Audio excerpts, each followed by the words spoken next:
Coeur d'Alene.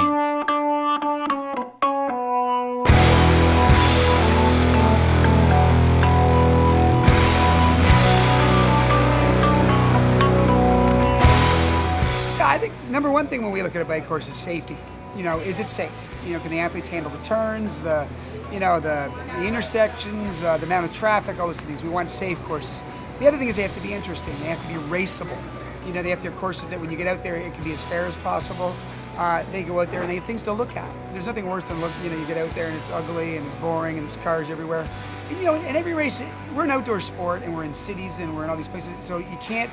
It's not perfect all the time because you have to work with what you have. But, you know, our job is to make the best course we can. And when you go to a Lake Placid, you know, it's just scenery for, you know, the whole 56-mile loop. You go to Coeur d'Alene, the new bike course at Coeur d'Alene, now you get through little towns and they're all out doing little parties, and so it pumps you up.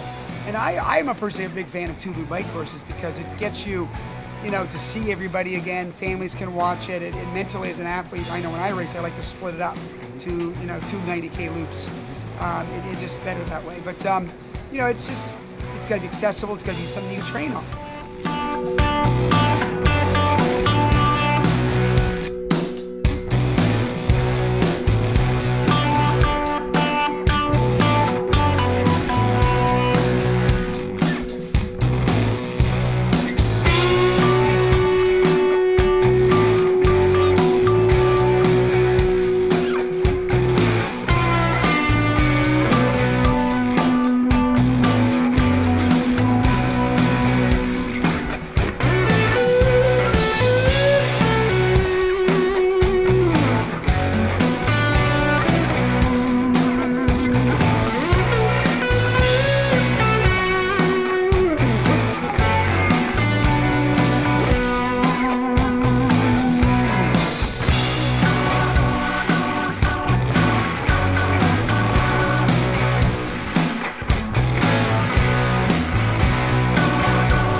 Ironman, Arizona.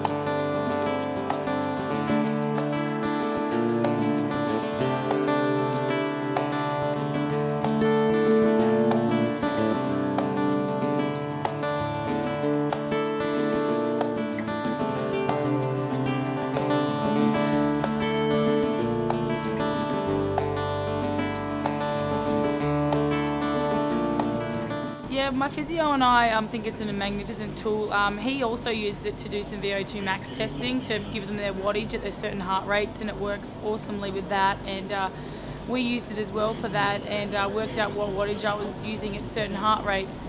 And with that, the spin scan specifically was good for me because my left and right discrepancies was quite terrible. I think it was 63 and whatever, 47 or something like that after being hit by a car in 05. We've got it down to 47, 53 now, so it's a massive difference. And I used to have quite bad problems with my left leg going numb, and I've changed my position around. We've moved my seat right forward and got the optimal power now by being able to use that tool of it. So that's just a different way we've been able to use Combi Trainer. Wow. Yeah.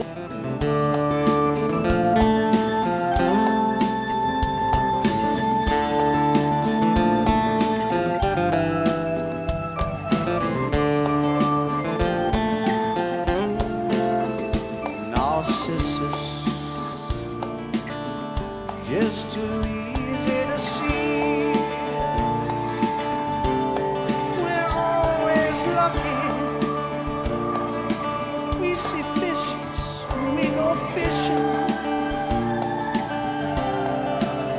and thoughts meander. They rise all around us, rise and fall and rise again. Stop and talk about it.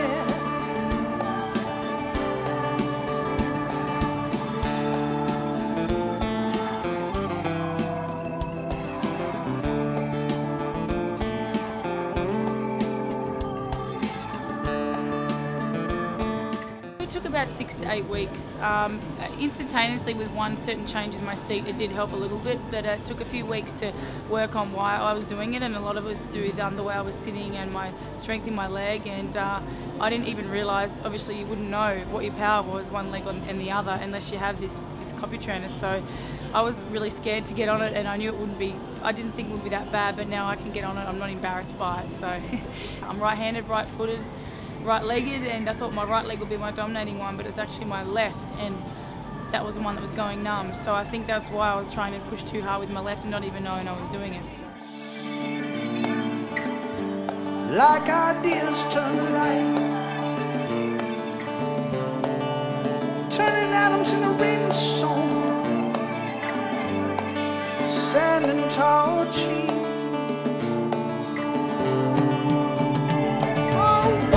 Pass by, defying definition.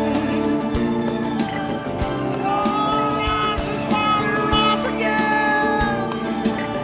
Oh, we stop and talk about